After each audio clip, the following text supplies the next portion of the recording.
ये 6 शेड्यूल है जिसमें लद्दाख बिल्कुल सही बैठता है।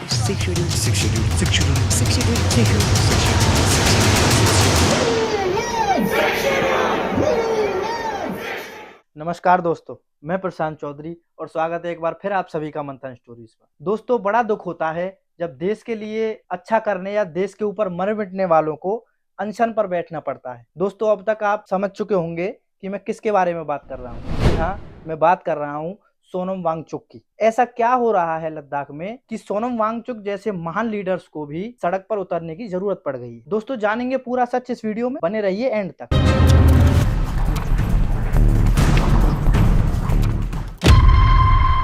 लेह और कारगिल के निवासी अधिक शक्ति की मांग करने के लिए आज एकजुट हो रहे हैं, क्योंकि उन्हें अपनी जनजातीय पहचान खोने का डर है। भारत के लद्दाख में लोग केंद्र सरकार के खिलाफ क्यों प्रदर्शन कर रहे हैं? दोस्तों, ये बात है 4 साल पहले की, जब भारत की हिंदू राष्ट्रवादी सरकार ने लद्दाख को कश्मीर से अलग किया। तो उस समय वहां की क्षेत्रीय राजधानी लेह खुशी से झूम उठी थी, लेकिन लेह में यह खुशी ज्यादा दिनों तक नहीं टिक सकी। क्षेत्र को सीधे नई दिल्ली से चलाने के लिए सरकार के फैसले, डेवलपमेंटल प्रोजेक्ट में हिस्सेदारी की कमी और 5730 मीटर लगभग 18800 फीट की ऊंचाई पर स्थित हिमालय क्षेत्र में डिप्लॉय मिलिट्री के बारे में चिंताएं बढ़ा दी हैं। इंटरनल मिनिस्ट्री के साथ बातचीत में कोई नतीजा नहीं निकलने के बाद 6 मार्च को सैकड़ों लोग लेह में एकत्रित हुए।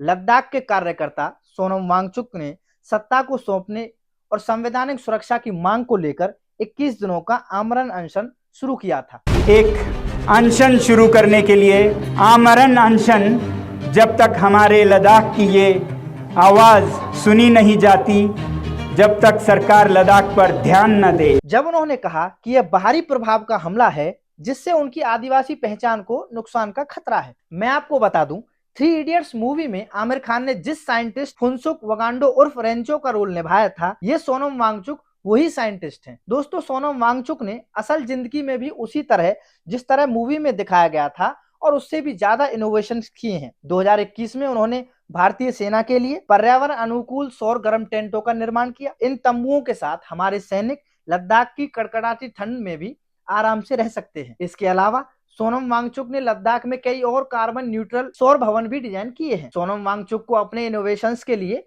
कई पुरस्कारों से सम्मानित किया गया है, चाहे वह रेमन मैगसेसे पुरस्कार हो, ग्रीन टीचर्स पुरस्कार हो या फिर यूनेस्को द्वारा दिया गया एक पुरस्कार हो। तो आज जब ये सोनम वांगचुक अनशन पर बैठे हैं तो प्रॉब्लम तो सीरियस होगी। दोस्तों, वांगचुक ने कहा कि मैं शांतिपूर्ण तरीकों का पालन करना चाहता हूं ताकि हमारी सरकार और नीति निर्माता हमारे दर्द पर ध्यान दें और कार्रवाई करें। अब जो हाल ही में लद्दाख में चल रहे प्रोटेस्ट के पीछे कौन है और उनकी क्या डिमांड्स है? दोस्तों, अगस्त 2019 में मोदी की भारतीय जनता पार्टी सरकार ने कश्मीर को दिए गए स्पेशल स्टेटस को खत्म कर दिया था और इससे 2 एडमिनिस्ट्रेटिव क्षेत्रों जम्मू कश्मीर और लद्दाख में विभाजित कर दिया गया था। लेकिन लद्दाख के नेताओं ने कहा कि उन्होंने मौजूदा ब्यूरोक्रेटिक सेटअप व्यवस्था में अपनी पॉलिटिकल रिप्रेजेंटेशन को खो दिया है और नई दिल्ली द्वारा संचालित प्रशासन द्वारा घोषित विकास परियोजनाओं में उनकी कोई भूमिका नहीं है। ज्वाइंट प्रशासन द्वारा पास किए गए नए कानून जो बाहरी लोगों को क्षेत्र में बसने और व्यवसाय शुरू करने की अनुमति देते हैं, इस लॉ ने भी वहां के स्थानीय लोगों को चिंतित कर दिया है। लेह और कारगिल में सेल्फ गवर्नेंस के लिए 1990 के दशक के मध्य और 2000 के दशक की शुरुआती में गठित 2 ऑटोनोमस बॉडीज से अब उनकी ज्यादातर शक्तियां छीन ली गई हैं। मैं आपको बता दूं, ये 2 लोकल बॉडीज को लद्दाख ऑटोनोमस हिल डेवलपमेंट काउंसिल्स के नाम से भी जाना जाता था, जिनकी लेह और कारगिल जिलों में स्वास्थ्य देखभाल, भूमि और अन्य स्थानीय मुद्दों से संबंधित निर्णयों में महत्वपूर्ण भूमिका थी। दोस्तों, आज हजारों की तादाद में लोग सड़कों पर उतरकर विरोध प्रदर्शन कर रहे हैं। दोस्तों, सोनम वांगचुक ने एनवायरमेंट को इंडस्ट्रियल प्रोजेक्ट्स एंड माइनिंग से खतरों को हाईलाइट करते हुए पिछले साल जनवरी में 0 से भी नीचे टेम्परेचर में वहां डेरा डालकर 5 दिनों का फास्ट रखा था। 3 फरवरी को लेह एपेक्स बॉडी और कारगिल डेमोक्रेटिक अलायंस के देखरेख में हजारों निवासी लद्दाख के मुख्य शहर लेह में जमा हुए, जो कि बुद्ध मेजोरिटी लेह और मुस्लिम मेजोरिटी कारगिल की आकांक्षाओं को दर्शाता है। वे लद्दाख के लिए राज्य का दर्जा मांग रहे हैं, जो इंडियन कॉन्स्टिट्यूशन के 6th शेड्यूल के तहत एक आदिवासी दर्जा है, जो कि एक राज्य के भीतर कुछ लेजिस्लेटिव, जुडिशियल और एडमिनिस्ट्रेटिव ऑटोनोमी के साथ एडमिनिस्ट्रेटिव डिविजन्स के गठन की अनुमति देता है। वो भूमि,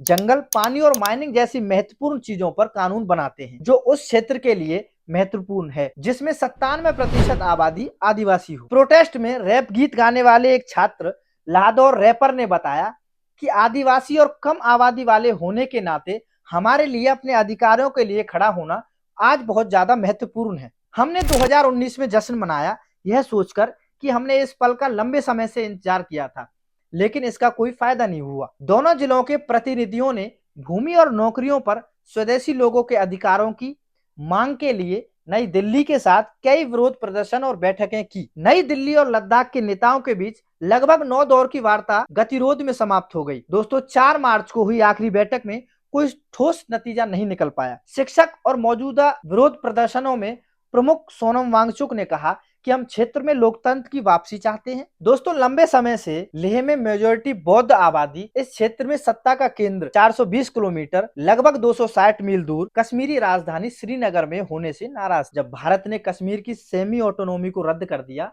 और क्षेत्र को विभाजित कर दिया, तो वांगचुक ने कहा कि उन्हें उम्मीद है कि निर्णय लेने में लद्दाख के लिए विधायिका का हाथ होगा, लेकिन वैसा नहीं हुआ। इसकी सरकार का नेतृत्व एक लेफ्टिनेंट गवर्नर द्वारा किया जाता है, जिसे भारत के राष्ट्रपति द्वारा नियुक्त किया जाता है। वर्तमान व्यवस्था के तहत लद्दाख के लोग पहले से कहीं अधिक कम प्रतिनिधित्व महसूस करते हैं। कश्मीर की सेमी ऑटोनॉमी हटने से पहले बाहरी लोगों को इस क्षेत्र में जमीन खरीदने और बसने से रोका गया था। यहाँ तक कि स्थानीय भाजपा नेता भी मांगों का समर्थन कर रहे हैं। दोस्तों, लेह के एक भाजपा नेता नवांग समस्तान ने बताया कि हम लोगों के साथ लगातार खड़े हैं और हम संविधान के तहत सुरक्षा उपायों की भी मांग कर रहे हैं। अब बात करते हैं दोस्तों, लद्दाख कौन से एनवायरमेंटल प्रॉब्लम्स का सामना लगातार कर रहा है। लद्दाख अपने ग्लेशियरों और झीलों के लिए जाना जाता है, जो इस क्षेत्र के लिए पानी का एक प्रमुख स्रोत है। हिमालय के ग्लेशियरों और उनमें से मिलने वाली नदी घाटियों को एक एशिया का जल मीनार कहा जाता है। वे दुनिया में कुछ जमे हुए मीठे पानी के रिसोर्सेज में से भी एक है। हालांकि जलवायु परिवर्तन के कारण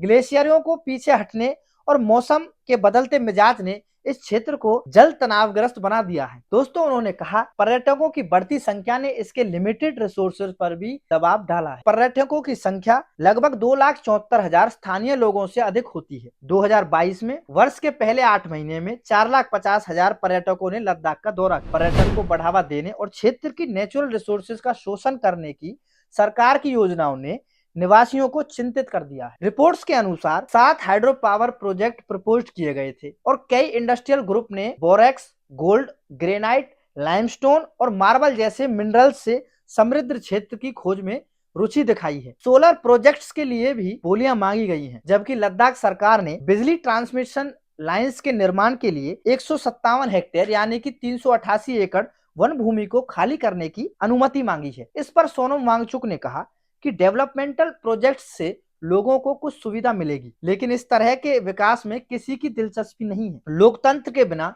विकास का क्या फायदा? उन्होंने कहा लद्दाख उन इंडस्ट्रियलिस्ट के लिए खेल का मैदान बन जाएगा जो केवल मुनाफे में रुचि रखते हैं, जिन्हें भविष्य या स्थानीय लोगों से कोई दिलचस्पी नहीं है। दोस्तों, पिछले 3 वर्षों में भारत ने मिलिट्री इंफ्रास्ट्रक्चर का निर्माण किया है, जैसे सड़कें और पुल, और क्षेत्रीय विवाद के कारण या फिर चीन के साथ बढ़ते तनाव के बीच मिलिट्री पर्पस के लिए लैंड को एक्वायर करना। जमीन खोने वाले स्थानीय लोगों ने कहा कि वो असुरक्षित महसूस करते हैं। साथियों, हम सोनम वांगचुक जैसे महान लीडर्स को नहीं खो सकते हैं। इस वीडियो को ज्यादा से ज्यादा शेयर करें, जिससे सोनम वांगचुक की आवाज दिल्ली तक ही नहीं बल्कि पूरे देश के हर एक नागरिक तक पहुंचे। तो दोस्तों, हम इस वीडियो के माध्यम से आपसे पूछना चाहते हैं कि आपकी राय क्या है, तो कमेंट्स करके हमें जरूर बताइए और ऐसी वीडियोस के लिए हमारे चैनल को ज्यादा से ज्यादा शेयर करें, सब्सक्राइब करें। Thank you.